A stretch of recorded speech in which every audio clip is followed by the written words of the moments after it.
I have my team now with Compass, and I'm holding a team meeting today. I'm very excited to see what's going on with the girls, what are they working on, and I think it's very important for my business. Okay, so now that everyone are finally here, I mean, it's a little bit late here, guys. Anyways, okay, so we are approaching the holidays, and I wanted to do this team meeting because I want to see where everybody are with their business. I know I'm trying to give you some leads, but sometimes the times are slow also for me, and I cannot provide everyone leads.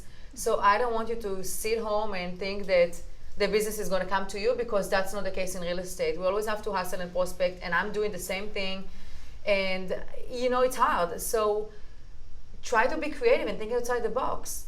I don't want people to take this business for granted and take me for granted with my leads, because if I don't get any leads, then what? When I started in real estate, it's a hard business. Like, you get your license and now what? I used to door knock, I used to network, I used to do so many open houses. You have to hustle, and I want to make sure that the girls on the team know that sometimes I can't give everyone leads. I don't even get those leads, but I want them to be successful and close as much as transactions as possible. So let's start with Melissa. What's going on with your? So I have a closing for $6 million. That's great. I'm working on putting together a happy hour in Brickell at one of the rooftop bars. I've been working together with their marketing team there, so I'm excited about that. And obviously, we can do that together. You can invite your clients as well. Yeah. And I have a friend of mine that I used to work in the nonprofit world with, who's working on my website.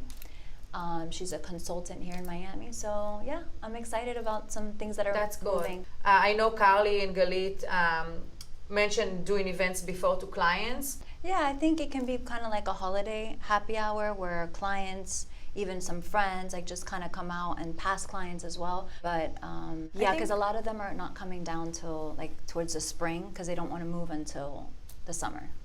They really want to move to Miami in the summer. Well, the kids are in school in the summer.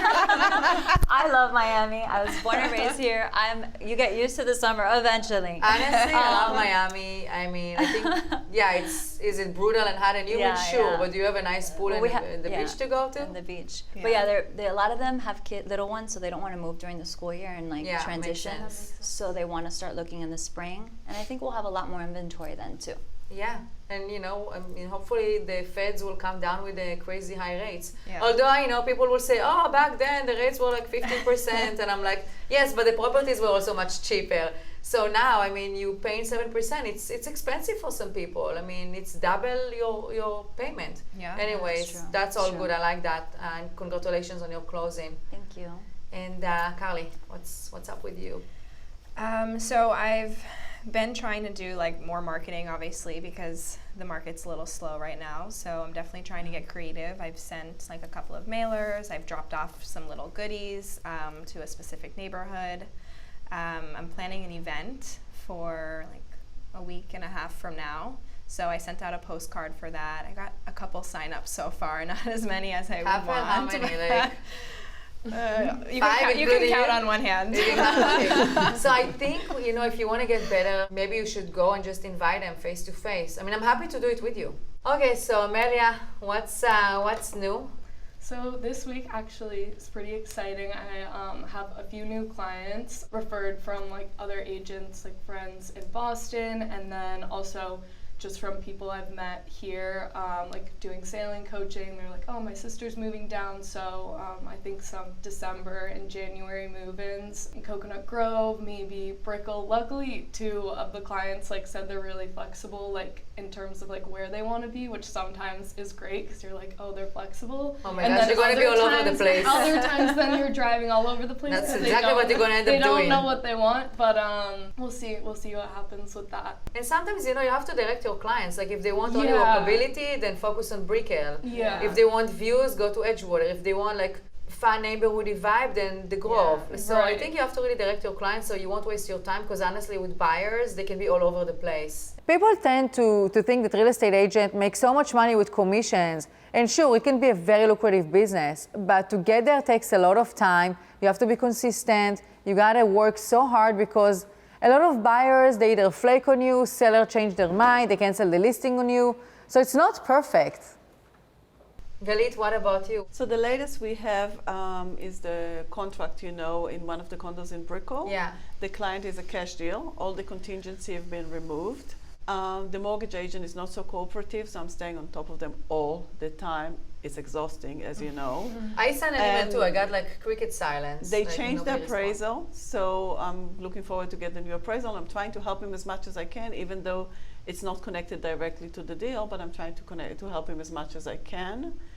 You gotta push those lenders. Sometimes they're very slow. Yes, and especially with condos, it's terrible. And as you know, we had a nightmare with another client, and because of my connection, I managed to help him, and it wasn't easy. We had to call like the managers, like she had to call the manager of the bank or something, and it's not our job to do it, but unfortunately sometimes we have to do things that. Yeah, if you want So I was Like swiping sweating a floors lot. and cleaning bathrooms before showings, fun stuff like that. Amelia, what about your listing in Naples?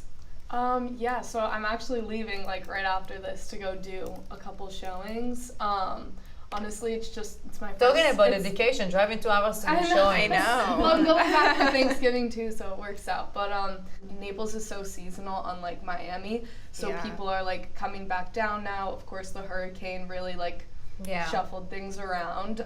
But definitely a lot more people are coming into town for the holidays and back in Florida, maybe looking to upgrade or move not at sea level and get up in a building. So we'll see. We'll see what happens. I know. Like first summer we moved here from LA, we had the Hurricane Irma, and we evacuated and we came back. It was pretty shocking. In LA you're talking about earthquake and fires, which are also terrible. Yeah. But here you have that. But I mean, I love Miami, and I think you guys are all trying, and I'm proud of you. Sorry, I'm a little bit firm, but I just want to make sure everybody knows that it's not an easy business. It's not as glamorous as we see in some of the TV shows. It's a lot of work, and it takes time, and you have to be consistent. You really do. If you look at all the top agents here, they've been doing it for a long time, or their dad is a developer. That helps too. But I think you have to be patient, and you really have to source and try hard, and it pays off. You just have to suck it up a little bit until, it gets better, and until you get it to a point that it's more consistent. Even though it's going to be a tough market, it's going to be more of a market where you got to be more creative and try to negotiate more for the buyers and bring the seller to realistic grounds. Yeah. So that being said, we do have a holiday Thanksgiving party at the other Compass office. I'm going to head there. If you guys want to head turkey, I'm vegetarian, so I don't eat those things, but I can definitely have a little bit of sweet potato or something. So if you guys want to come, you're more than welcome to join. But if you don't want to come, that's okay. I'm not going to get offended. I'm kidding. Oh, I'm going. I'm bringing the champagne. Give me M, give me B, give me G. No. All right, ladies. The Well, good Musketeers. work. Good work. Yes. 1, 2. I think we are building such a great team here, and I'm very proud of the girls. They're all trying to be super creative, and I'm just happy and excited for the future.